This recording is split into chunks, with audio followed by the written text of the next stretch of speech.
So really, it comes down to this being a community of practice around monitoring and evaluation. And a community of practice is really a group of people that get together around a common problem, a common challenge, a common theme or issue that they want to explore in a lot more detail, and to be able to develop more of their competencies around the specific topic. And I think that Asgar's introduction really started paying tribute to recognizing the history of these different communities of practice and how they emerged, and around starting to identify what this common theme is that we really that each of the community of practice are trying to identify or build competencies around, to try and engage the community to strengthen knowledge and practice. So let's just take a moment and reflect around how these community of practices came about. Why do they exist? What is it that drives the community of practice in the different settings and the context? So Jen, maybe you'd like to start with talking about the KZN SAMEA CoP. Sure, because yes, I think we're a bit different from the national and the Western Cape CoP that's represented. So hello everyone, Jen Norins here. I'm in Durban and representing the SAMEA KZN Monitoring and Evaluation and Learning Network. So this MEL Learning Network, it's kind of emerged before my time. It emerged kind of in 2017 or so, just among practitioners in the province, and really I think primarily in kind of eThekwini area, out of recognition of just the demand for improving practice, improving opportunities to connect and network and learn from each other.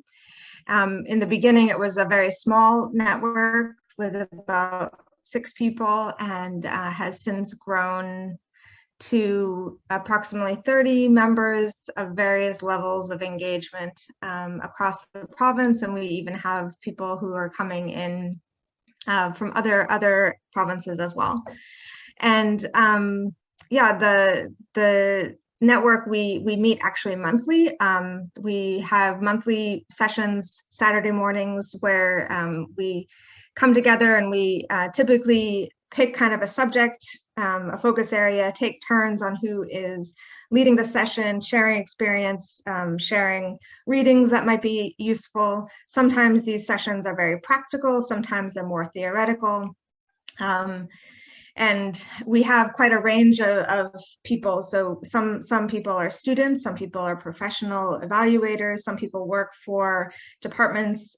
So for the public sector, some people work for NGOs, some are education focused, some are, I don't know, we have like liquor authority represented. It's quite a range of different types of professionals that are coming together, and it really is to learn. And so that is the KZN Learning Network, and yeah, thank you. Great, thank you. Melissa, do you want to come in and talk about the national BRIDGE M&E CoP and how that's established and sort of what the focus areas are? Thanks, Margie. So the National M&E CoP has actually been going on for a long time, but it's had various kinds of changes of identity, or identity crises, almost one could say.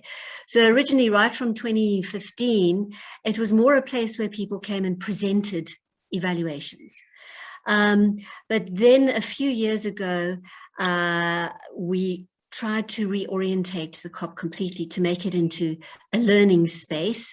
And along the lines of what you were saying, Jen, we have a very mixed group of people, because we have the M&E professionals who come there to share their professional expertise, but we also have implementers, and they come to learn about M&E practices, because I think the realization was that everybody needs to know about M&E. Even if you're an implementer in an NGO, and you're going to get evaluated, and you're going to have to monitor your own programs, you're going to have to keep data on your own programs, you're going to have to self-evaluate, all those things. So the idea was to bring those groups of the M&E professionals and the actual kind of program implementers together. And that then we had the partnership starting with Kalisa, Chikalulu and SAMEA to help us with making sure that we could deal with the implementers, and we know what they need because we're kind of implementers, but that we had that professional expertise lens as well. So that's where we're at, and that's how the National CoP has been working as this learning space for the last few years, with the two different perspectives and the idea of sharing and learning from each other, because the M&E professionals also need to be informed by some of the kind of issues that happen on the ground and that need to go into M&E as well. Great, thank you. Asgar, I know you, in your introduction, you were talking a bit around, where the Western Cape CoP, came from and what you've been looking at. But I wonder if you could maybe talk a little bit around, as this is a community of practice, what are the sort of practices that you found, especially over the last 18 months, given our shift that we've had to adapt to because of COVID? But I think not only because of COVID, I think that the M&E space and our competencies and what we are required to do, and you were starting to touch on this, we've really had to adapt and change the way that how we are practicing. So maybe you could come in and talk a little bit around, from the Western Cape CoP point of view, around what have these changed practices been, and what are the key lessons or things that are emerging from your Western Cape CoP? Thanks, Margie. Great question. I think, just to give a quick background, is that in existence before the BRIDGE SAMEA Western Cape CoP, there has actually been a M&E network that is coordinated by Mark Abrams, which is obviously now connected with the Western Cape CoP to sort of strengthen that community of practice among SAMEA members, as well as people who are not necessarily connected with SAMEA. But the sort of Western Cape CoP sort of was birthed through the sort of BRIDGE network of people who were attending ECD forums or ECD CoPs, as well as the teacher CoPs and so on. But the sort of history of this CoP and how we got to, I guess, looking at different topics is that I almost want to say we didn't know what we didn't know when we started this CoP. And the very first topic was around what direction did attendees at that first CoP want to take. And it was really around how do we strengthen M&E capacity amongst CoP attendees within the Western Cape. And what we then built in terms of a CoP agenda was one focusing on, almost want to say, building some form of M&E plan. So it looked at the, I guess, topics related to having a theory of change or data collection methods, sharing best practices on what works and what doesn't work in relation to data collection, developing your evaluation plan, staffing your organization, anything that would almost want to say create that runway for any individual who might have been, I guess, thrown into the deep end with having to set up an M&E function, or is in one of those stages of setting up an M&E function and not knowing what to do next. So essentially that first period from, I think it was July 2019 till about, I'd say, midway or before midway last year was really around building M&E capacity within organizations. But there was that shift of, yes, that's the traditional way to do M&E in terms of building capacity. That agenda made a lot of sense for that need. But then suddenly our attendee or constituency needed to look at M&E in a different light. And that's when specific questions came our way around. How do we now, we used to collect data, as an example, in person, and how do we now completely rethink our data collection strategy in relation to indicators?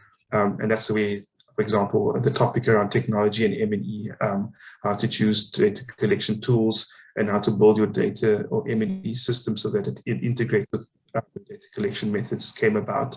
And then I guess the sort of need to have different types of evaluations that cater to faster turnaround time and so on. And then, as you can see, or as I was mentioning, the NIRS-CRAM methodology and rapid appraisals as an evaluation form. So the topics were starting to gravitate or move towards the fact that we're working in a virtual setting, and that our normal way of doing M&E is not perhaps there anymore. And it made our attendees think deeper about what does that really mean for the skills they currently have versus what they need to learn.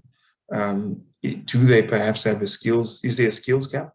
Or is there something they need to be learning alongside what they already know? And are the methodologies that we used to use or the theories that we used to use still appropriate? I mean, for example, like in this kind of context, one would think about the systems thinking approach to understanding your theory of change, or using a sort of developmental evaluation lens. But then, you know, do we lose the sort of emerging evaluator who's just starting their M&E journey with or digging deep into some really complex theory approaches? So that's what we started to pick up. And I guess what that has led to is to say, our CoP still want the how do you build your M&E system, or how do you build your M&E capacity? But there's this need to perhaps recognize that alongside what we should be knowing to sort of set up, we should be keeping an eye out for, I'd say, topics that I guess require us to pivot how we think or do M&E, or conduct ourselves as M&E professionals. And when I say conduct, a lot of the time we're focusing on what to do, but I think the conduct side is around what value do we have to add, and what values do we bring into the work that we do? How do we raise consciousness around context when it comes to reporting on measures and conducting evaluations? And I think that has become very important, our role as M&E practitioners in society. Great, thank you.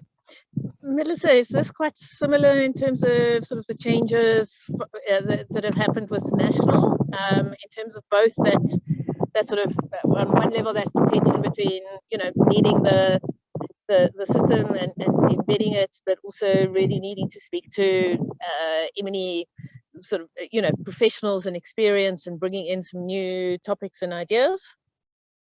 Sorry, got a B. Yeah, I think that a similar path has kind of emerged. So once, if you remember March 2020, I'm sure everybody remembers March 2020 when COVID hit. That was our first fully online meeting ever. And that year actually, and in fact this year as well, we've had a lot of very, very interesting presentations. And what I think has kind of stood out for me, and I think it was in response to people's requests as well, and to the needs, the contexts and the needs, the different needs and the uncertainties and all of this that were generated by COVID, and the fact that people's programs, you know, stopped, you know, or they couldn't do the same things, they couldn't collect data in the same way, and all of this kind of thing. So what was very striking was how adaptable and flexible M&E models had to become. And, you know, from my personal perspective as more of like an implementer than an M&E person, I was familiar with traditional log frames and outputs and inputs and all those milestones and all of this kind of thing. But, you know, if your project milestones and goalposts keep shifting and your activities have to change, what are you going to do? And that was a question that came up quite a lot from some of our implementers. They couldn't actually stick to their plans. So how were they going to monitor? Yeah, that led to a lot of discussions on developmental M&E and outcomes harvesting and different ways of actually managing to gather things. In fact, we even had a discussion called looking at evaluation in times of chaos, which was, it wasn't a presentation, it was more of a discussion bringing together the different threads where we'd had, you know, how can developmental evaluation be a lot more useful if your plans keep shifting rather than the traditional thing. So yes, Asgar, I mean, we followed a similar sort of line of thinking in the sense that there were needs, very specific needs coming out of the uncertain context, which the CoP responded to, with kind of looking at various different approaches and sort of saying, you know what, everybody has to be flexible now. Great, thank you. Jen, reflecting on your KZN COP developments and changes and adaptations over the last year, please share some of them in your journey. Sure. So, I mean, definitely in line with what Asgar and Melissa are saying. Definitely we remember March 2020. I celebrated my birthday the night of lockdown. Yay! So you'll always remember it. Yes. So I mean, it really created some definite shifts. We had to switch to a virtual platform, and I mean, interestingly for us, so as I said, we meet monthly and on Saturdays, and we were meeting in person, and it would make the opportunity for people to meet was much smaller because it was only kind of whoever was able. If we had people from Maritzburg or from Richards Bay or from wherever, to come to Durban as much as a challenge. So now switching to a virtual platform actually allowed for more engagement with people, especially in the first couple of months when people were sitting at home and twiddling their thumbs, not really sure what to do with themselves on a Saturday morning. Well, why not join a meeting? So yeah, so we also really did start looking at some of the kind of the more practical types of competencies that people would need in order to shift and respond to the change in the demand that was created by the COVID situation. So yeah, we actually also spent, I think, 2 to 3 of our sessions were on developmental evaluation, because that's such a relevant theory and really created a lot of opportunity to explore and discuss kind of what the theory is and how it can be applied. More recently, we had a discussion on outcome harvesting, and also something that can be very much linked to developmental evaluation. But then we have had more practical sessions on participatory methods, on online data collection. We spent a session where we took turns actually creating a Google Forms, because some people had not had that experience of how you would create a survey online, and how do you create the different skip patterns and that kind of thing. We also, I think it was May this year, we had a session on the SAMEA competencies with Matotsi before she left, as just also a way of just really looking at kind of what are the key competencies that the professionals need at different levels and so on. So yes, adaptation definitely was a requirement and continues to be in this period. Oh, thank you. Thanks everyone for those reflections. You know, I think at heart, a community of practice is really the social learning space, where it is around sort of discussing different practices, different themes. And I think it would be nice to hear from everyone who's listening in on this, if you can type into the chat across your, you know, the ones that you've attended, which, you know, what theme has really emerged, or what has been the most beneficial to you, or the most interesting, or the most challenging topic that that any of the community of practices have actually covered. So maybe if you can just put into the chat the one that sort of strikes you, or is of most interest to you. And I think this also leads to really that this community of practice is really, we're crossing some boundaries here, you know, not from all the individual ones, but really trying to actually look more at this combined in a regional you know, community of practice. And so it would be nice to hear from the panelists in terms of, you know, what's the value, not in terms of coming together in this type of a community of practice, but also what would it mean for, and what has it meant for you reflecting on your community of practice? You know, how can this sort of a platform and a forum add value to the various COPs? Melissa, throwing you in here, do you want to kick us off?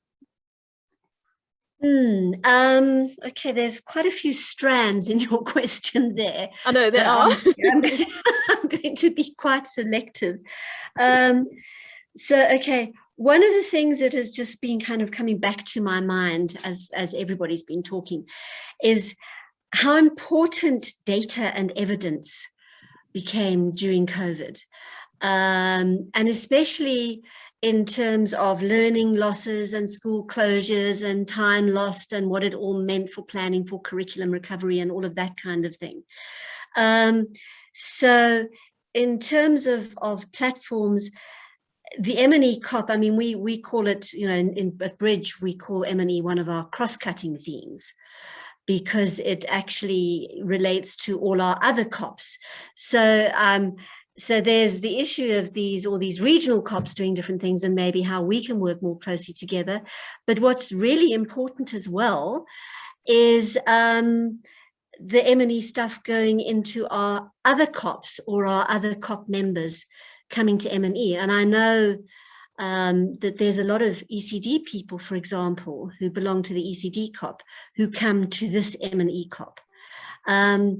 And so it's that crossover is what was coming to my mind in the context of your question, between the sort of the need. I mean, everybody needs data and evidence for their planning.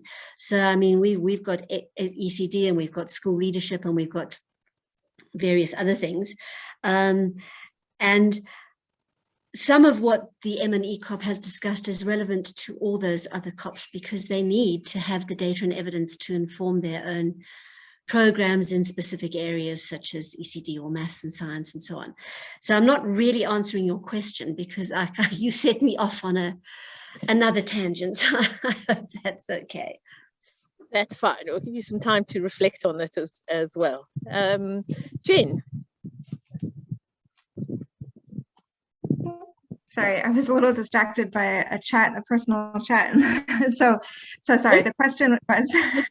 It's around the value of community of practice is for your participants, but also particularly this super CoP where we crossing some of our traditional boundaries of having our smaller groups and really trying to share this experience.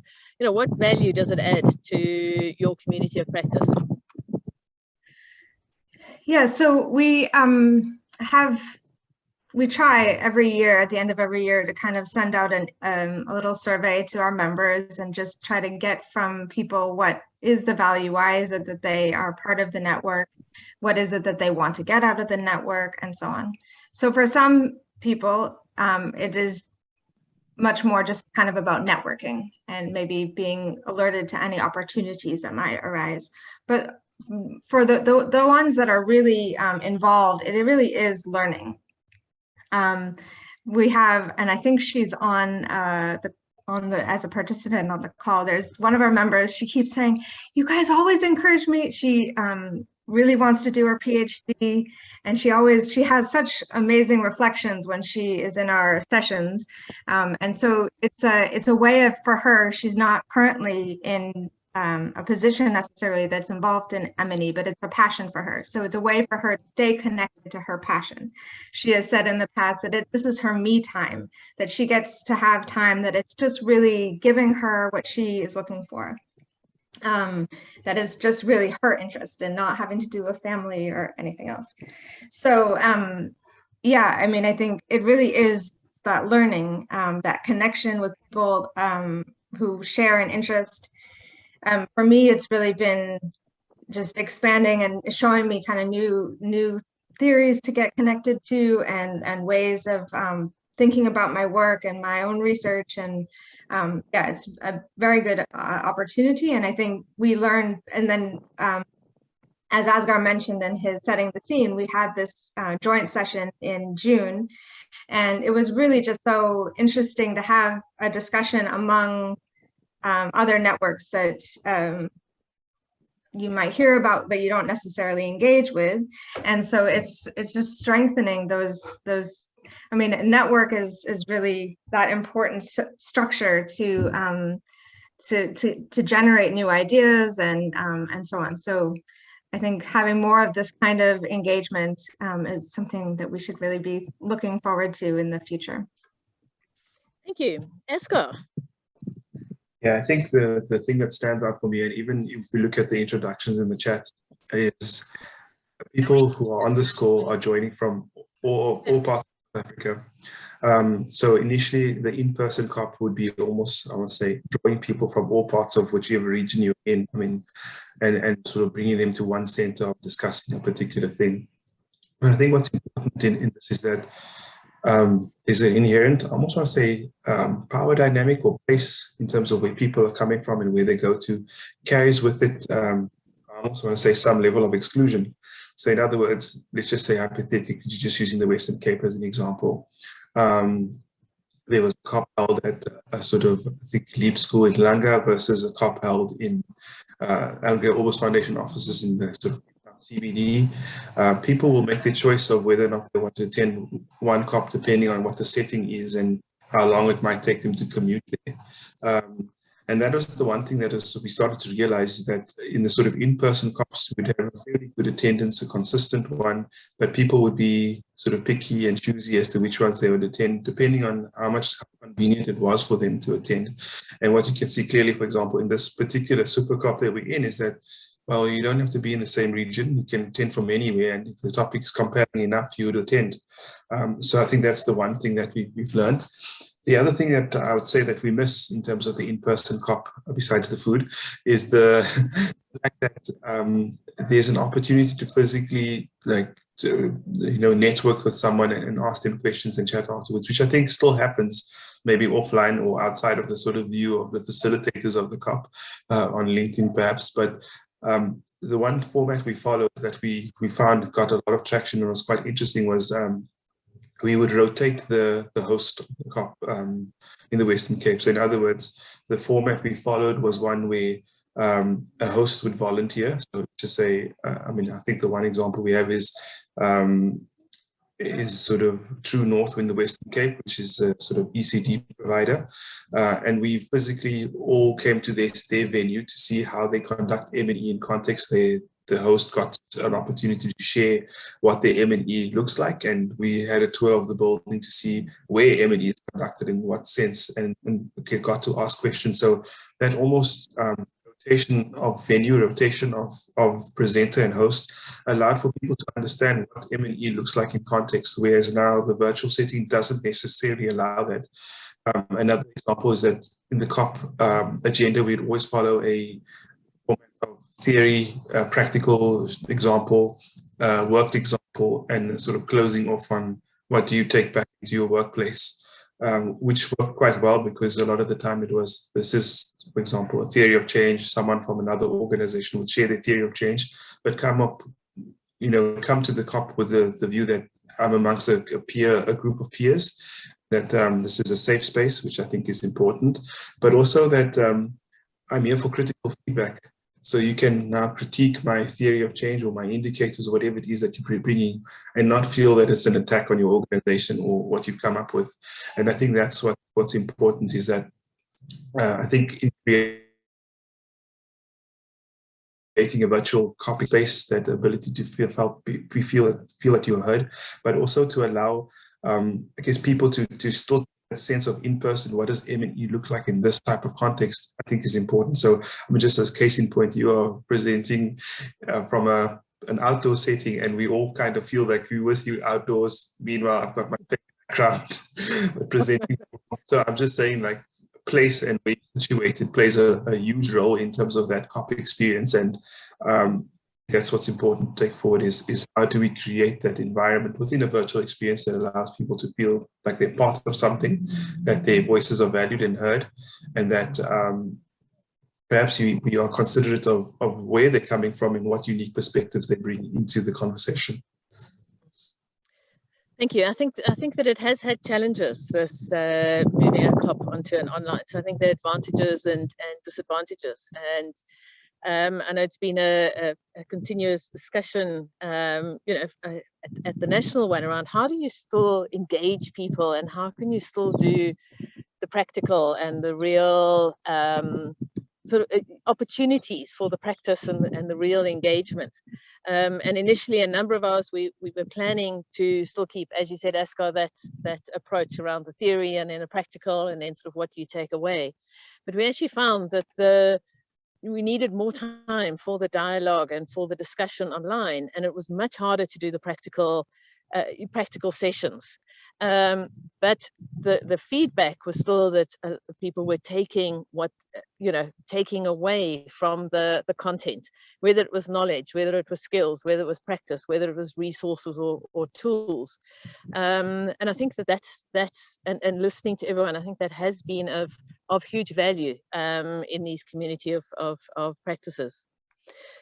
I don't know if anyone wants to sort of jump in here on any other thoughts, and then wanting to ask Hazel to come in from SAMEA to just give a bit of a reflection and what do these community of practices mean for SAMEA.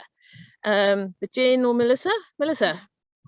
Yeah, no, just a kind of comment around the numbers, because as you said, Margie, and Nirata as well will bear us out here. We've had this debate a lot because our numbers increased hugely. Now, even when we were still meeting face to face, the M&E CoP sometimes had about 80, 90 people crowding into, was it Chikalulu's venue? So we had like large numbers there. And we managed, and we would put people in groups, and we did group work, and it was engaging. But the numbers exploded during COVID, and we very often had like 120 people on the call, and we had to spill over to Facebook. And as Margie said, it was quite challenging in terms of trying to keep that practical hands-on aspect. We did it. I mean, that masterclass in the very first one was just wonderful. And there are ways of doing it, and we learned lots of lessons. But one does always fear that one loses that kind of personal networking element, and it is a balancing act. And I'm not sure, we've never come to any conclusions. We don't want to exclude people. And as I've said, what's been happening with the national CoPs is we get people from other BRIDGE CoPs coming, which is cool. It's nice, So we have large numbers, and that does bring a whole lot of challenges with it. Great, thank you. And Jen, I do see your comment in the chat around wanting to integrate some of what Asgar was talking about into your CoP, which is really nice. Hazel, would you like to just give some reflections from SAMEA's side on these CoPs? Thank you. Yes, sure. Hazel's actually my surname. Oh, sorry. Sorry, Ellen, of course, yes, sorry. Yes, so I mean, I've actually, I am also a member of the Western Cape M&E Community of Practice since before COVID hit, as you like, and also after since then. And I have attended a couple of the Gauteng sessions. Of course, them being online makes it easier for people to kind of jump across CoPs, I suppose, and dip in here and there, which has been great. So SAMEA encourages regional chapters and networks and community of practice, but SAMEA nationally doesn't really have the capacity to run all of these. And also, I mean, we are a member network, so it's great when there are members that take the initiative and want to take these forward, and then we support where we can. I think it's been great in terms of creating some spaces locally for local regional groupings of practitioners coming together, both physically as well as now virtually, and forming some of those real life connections, and also speaking about the the challenges that we've been facing and the differences and changes in our practice. So yeah, we've done what we can to support that, and would encourage, if there is interest in more of these regional groupings. I think there's probably taking things online has given greater opportunities now for these type of engagements, and we've seen what's possible. And the bringing people together in this way creates a great opportunity for learning and sharing across those different spaces. Great, thank you very much. We've got time. There are a couple of questions that are in the chat box. And I think there's a really interesting one from Caroline, which I think we've got time to address, and that's around M&E CoPs and around how do they practically affect change? How do they contribute to change in practice, change in knowledge, change in the M&E space and scope? So I don't know if any of the panelists would like to jump in. Otherwise, I will nominate someone to jump in and talk about how they contribute to change. Yeah, I'll give it a stab because we've dealt with a similar topic within the Western Cape. I think just sort of going to the sort of theories of change used. I mean, I guess we don't necessarily have a change for a particular CoP. I think we just sort of follow a structure that we read the audience, we look at who's there and what their sort of needs were. And I think that is part of how we set up the sort of, I almost want to call it like a CoP charter, if you want to call it that, at the beginning, is to say, you know, we don't want this just to be a talk shop where someone presents and you go home. We want active participation. We want you to feel that this CoP is yours and that it represents what you want to get out of it in terms of practical knowledge or perhaps a link to someone and so on. In terms of, I guess, talking about theories of change themselves, is that we've had, I guess, when we were on the topic of theory of change, to talk about what types exist and go into the methodologies and theories of change, but to actually showcase CoP attendees.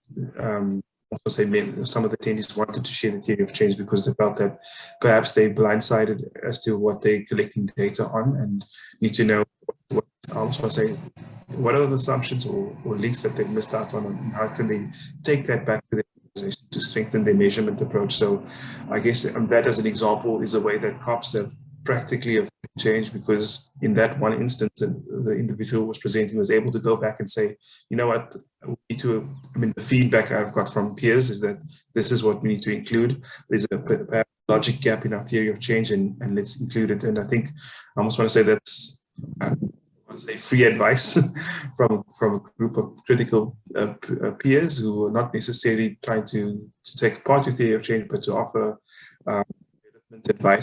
developmental advice on what to do better. And I think that was useful. And similarly, for example, the CoPs around using technology and in your M&E systems. I mean, the one question that came up quite a lot was, you know, the sort of cheaper way to do it is to use some sort of Google Suite and use forms and so on. But should there not be a point in time where you think about systems integration and integrating with the rest of what your organization uses? So the person presenting at the time was sort of reflecting on that and saying, yes, you know, that is perhaps something we need to think about. I mean, for a short-term, I guess, startup M&E approach, using something like Google Suite would work. But I think what came out of this conversation is how much it would perhaps cost to integrate information, what you would need to consider. And again, I guess that's that practical advice that would have perhaps cost you a lot of money to start off with an organization dealing with structuring information systems and so on, which you got from peers for free, but also the opportunity to ask them further questions that you might not have had before. So in that sense that, you know, you would see how the CoP physically changed someone's direction, of course, of doing their M&E, because now instead of having to, you know, go through that budget and learning barrier of having to fail, you've now got advice that would have set you forward a few months, but also I guess a reference group to go to when it comes to do this in the right way. And then the sort of last part in terms of practical changes, that we've also got to hear about how peers within this group can actually support one another. So maybe you don't want to up in front of the whole group, but you find someone within the sort of network that you can trust, or you feel you can build a trusting relationship. That sort of one-to-one contact, where, you know, you feel like you're amongst peers and you can sort of share your thoughts out loud, because you might be the single person in the organization doing M&E. I think that's what M&E CoPs are able to do, is to create that sounding board for individuals who perhaps are the sort of lone wolves running an M&E function, but allowing that capacity to be built without, I guess, the risk of making the mistake and only figuring out how to fix it when you come to a SAMEA conference. Thank you. Thanks very much. Jen, any sort of final thoughts or input from you? No, so we don't have a theory of change for our organization. We have a set of objectives and kind of and values, but it's not defined as a theory of change. But in terms of, I suppose, how the network is promoting change. I mean, I think just through the learning process, I know some of our members have said after a session on, I don't know, one of the theories or on some practice that they are then trying to implement those in their own work. So that's a very maybe minute level of change. So yeah, I don't know. It is a very good question, but I don't really have any contribution to it. Sorry. No problem at all. And Melissa, and I see you've posted some links in the chat as well. So can you talk about them? Yeah, so this is a brochure and it doesn't really set out a theory of change. And as I'm not a professional M&E person, I hesitate to say that it includes a theory of change at all. So that's why you'll see I carefully said it's a framework for a theory of change. But it was what we discussed along with our partners and our funder and generally even in the CoP itself about what is this learning space about. So it is sort of kind of captured and consolidated in that brochure. But I think, these are all sort of words and diagrams and things. The thing we really wanted to encourage was, and I think everybody on the panel has mentioned it, was to encourage taking back from the CoP and actually applying and using learnings in your own organization and actually, making it real, making it practical. That was the main thing. And I guess we haven't really been able to track that so much. At one point pre-COVID, we had a little sort of slot on the agenda that was kind of almost, we would try and dragoon people into presenting, people, CoP members coming back and saying, okay, this is what I took away and this is how I've implemented it. And we did do that a couple of times and it was really interesting. It became harder to do that once we went online. And I think we must actually think about that again, how to re-energize that kind of, getting the members, the people who come to the CoP to actually then say, right, this is what I learned and this is what I did. But I guess one of the issues was that there wasn't this regularity of attendance that there had been before. There wasn't this kind of more cozy feeling of knowing each other and sharing. So those are some of the issues.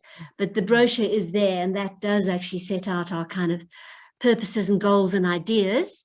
But it's that loop that we need to close, I think.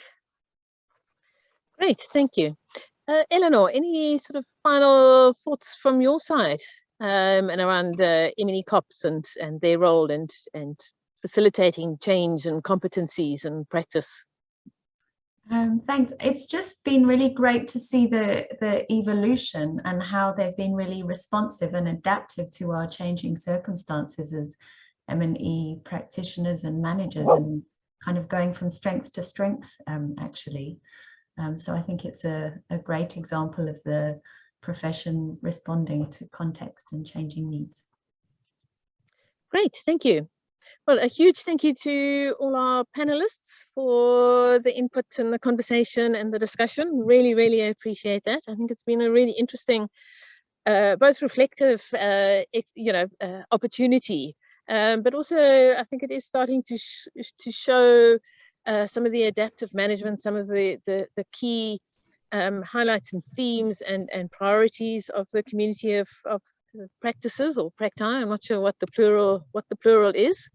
And at the same time in the chat, I think the comments that have been made have really shown that there is a need for these community of practices, both on the individual level, but also definitely sounds that there is the sharing across these sort of our traditional boundaries of it has also added enormous value.